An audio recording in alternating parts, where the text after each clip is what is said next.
Santa Claus All Year Long, Volume 1. Chapter 1, The Cookie Jar World.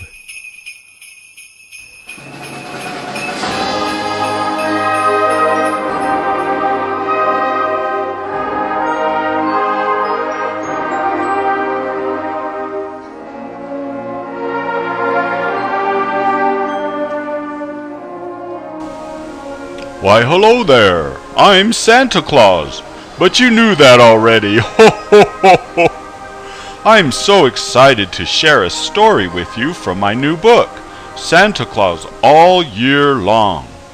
Today's story is from Chapter 1. Are you ready? Okay, let's start. As Christmas Eve turned into Christmas morning, the sun woke up just in time to see Santa's sleigh fly up and away from his last home. Delivering presents to all the children in the world made Santa completely exhausted. Flying through the air toward home in the North Pole, the reindeer practically had to steer themselves because Santa could barely keep his eyes open. When Santa finally arrived home, the elves took care of the reindeer and the sleigh. Mrs. Claus let Santa lean on her as he stumbled into the house. In the bedroom, Santa closed his eyes and collapsed onto the bed. Mrs. Claus pulled off his black boots and red suit, helped him slip on his pajamas, and handed Santa his teddy named Bun Bun Bear. Even before Mrs. Claus finished tucking him in, Santa was already snoring. Santa was so tired, he slept all through Christmas Day. In fact, he slept for a whole week, clear till New Year's Day. Mrs. Claus wasn't worried. Santa slept like that every year after delivering Christmas presents. She knew he wouldn't need food while he slept, because he ate so many cookies and drank all the milk that millions of children had left for him on Christmas Eve. Mrs. Claus was playing Mario Kart on the Wii when Santa finally woke up. Seeing Santa strut into the living room while rubbing his eyes, Mrs. Claus smiled. "Happy New Year!" Mrs. Claus exclaimed as she jumped up and opened the curtains to let the warm and gentle sunlight in. "I made your favorite treat to celebrate another successful Christmas." Refreshed and full of energy, Santa jumped up and down.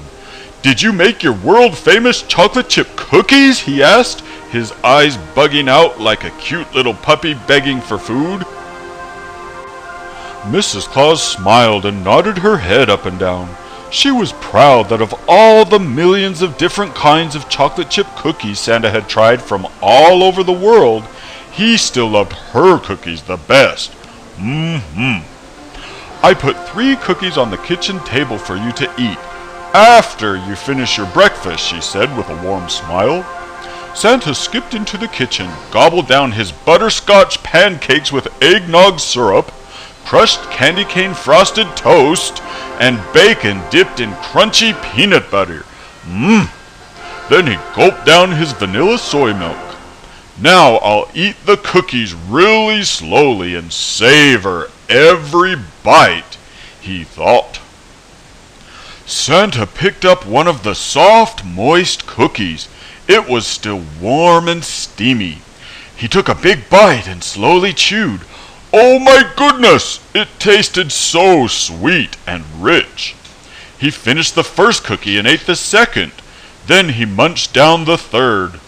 The cookies were so good he had to have more. "Honey, where are the rest of the cookies?" he called to Mrs. Claus.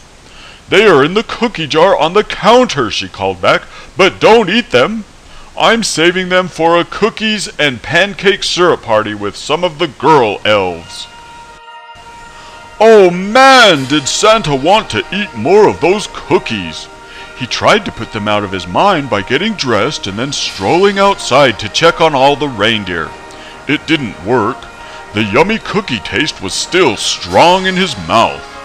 He wandered into the workshop to see the elves and thank them for all their hard work making the toys he had delivered. While talking to the elves, Santa almost forgot about the cookies, but the minute he left the elves, took his boots off, stepped back into the house and smelled the wonderful cookies. Once again, all he could think about was eating more of them. "Santa, I'm going to the North Pole Shopping Center to get some caramel syrup for my party tonight," Mrs. Claus said. "I'll be back in a little while." After Mrs. Claus stepped outside and shut the door, the smell of cookies seemed to grow stronger and stronger. It was more than Santa could stand. He tiptoed into the kitchen where the Christmas tree cookie jar sat on top of the counter. The bright yellow star on top of the tree was the lid. Santa reached up and lifted the star off the jar. The smell of freshly baked cookies burst out of the jar and surrounded Santa like a sweet summer breeze. He was so busy smelling, he didn't notice the star lid in his hand change from a bright shiny yellow to a dirty dim yellow. "I'll just eat one cookie," Santa thought. He reached into the jar but didn't feel anything. He put his whole hand into the jar. Still nothing. "That's weird," Santa thought.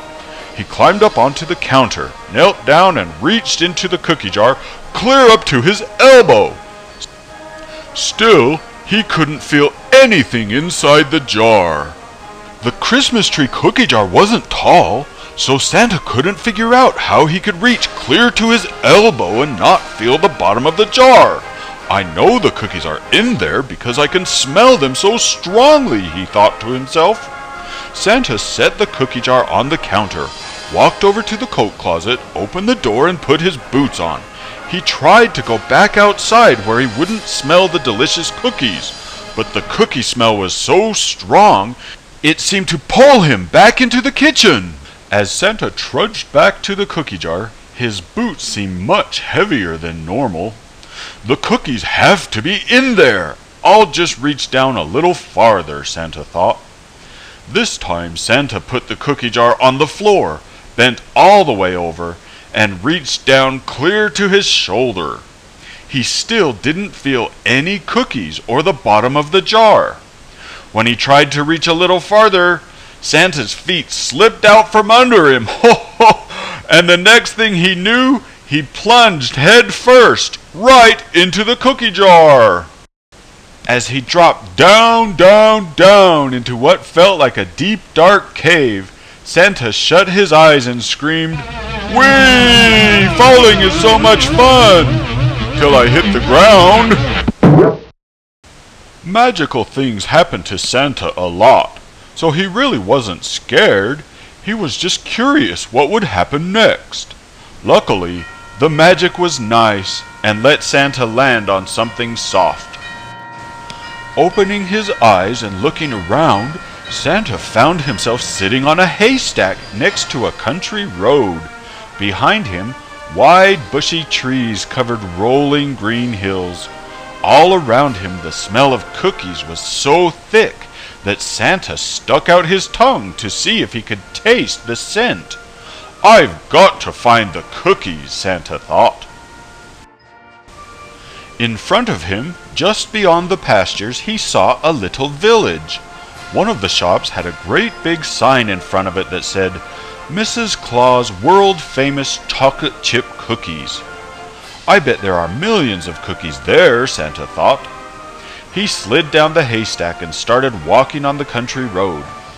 After just a short distance, however, Santa became tired and out of breath. For some reason, his feet felt really heavy, like he had been walking in deep, sticky mud. Santa looked down. The road was smooth and solid. There wasn't any mud.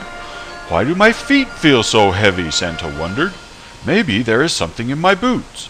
Santa took off his boots and looked at them closely. Nope, there was nothing strange or heavy about his boots. He put his boots back on and started walking again. The closer he got to the cookie store, the heavier his feet became. Pretty soon he could barely drag his feet 2 or 3 steps before he had to stop and rest. He sat down on a rock next to the road to try to figure out what was going on. "Why am I even here?" Santa thought. He knew that taking cookies when Mrs. Claus asked him not to eat anymore wasn't being very good. If he was a child, this would put Santa on the naughty list. A big tear welled up in Santa's eye, rolled down his cheek, and then fell onto his belly. Then, as if the tear had washed his vision clear, all of a sudden he could see what the problem was. It wasn't his feet that were so heavy after all. It was his heart. Santa realized that sneaking cookies would make Mrs. Claus sad. Making her sad made his heart so heavy it sank clear down to his feet. "I'm not going to sneak any cookies and make Mrs. Claus sad," he said. "No matter how delicious they taste, they still aren't worth it." As Santa spoke, he turned around and started dragging his feet back toward the haystack. As he walked, his feet, actually his heart, started to feel lighter and lighter. By the time he reached the haystack, Santa felt so wonderful that his feet lifted off the ground. "I'm flying!" Santa cried out. "My heart is so light, my head is so bright. I soar through the air 'cause I'm choosing the right." As Santa floated higher and higher, a bright, shiny star appeared over his head. Santa reached up and caught the star in his hand. Floating in the air, he held it for a minute, admiring how bright and shiny it was. There was something familiar about the star, but Santa couldn't figure out where he had seen it before. Santa closed his eyes to think. When he opened his eyes, he found himself standing in his kitchen. The sweet-smelling cookie jar was on the counter next to him. "Oh yeah," Santa said. "This star is the lid for the cookie jar." He reached over and set the bright glowing star back on the Christmas tree jar. A few minutes later, Mrs. Claus came home. Looking into the cookie jar and seeing all the cookies still there, she smiled and said sweetly, "Santa dear, I have a surprise for you.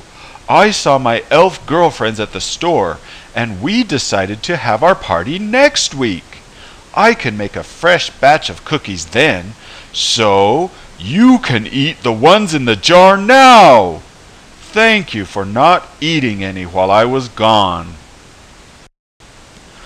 With his heart as light as stardust, Santa reached up and lifted the lid off the cookie jar. This time the star lid stayed bright yellow in his hand. Santa reached into the cookie jar deeper and deeper and pulled out a giant handful of Mrs. Claus' wonderful cookies. Ho ho ho ho ho!